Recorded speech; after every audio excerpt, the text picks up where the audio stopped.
napapanood mo sinaksak na Koreano, hinold up, binarel, patay. Yung isang sumakay lang ng, yung isang nagmamasada lang ng tricycle, Rider, pinagsasaksak. Yun, ospital. Nakita mo itong basag kotse ngayon. I mean, to be more pragmatic about this, parang hindi rin po sigurong makatotohanan yung sinasabi ng PNP na bumababa ang krimen, pero ang amin na babalitaan at mapapanood, puro krimen. Yun na nga po sa nangyayari.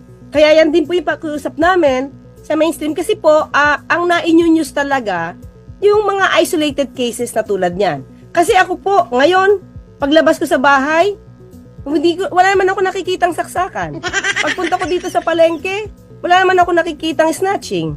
So, I mean, kung paano ito ipakita sa news, yun yung pumapasok din sa atin. Kasi nakikita natin eh. So, siguro isang tabi natin yung mga nakita na sa TV. Kasi yan talaga yung news nila. Isang beses na saksak, isang beses na buksan ng salamin, or binasag yung salamin, news yan. Pero hindi naman lahat ng lugar nagbabasag ng salamin yung mga tao para magnakaw. Opo. So, paano ho kaya yun, ma'am? Kung kasi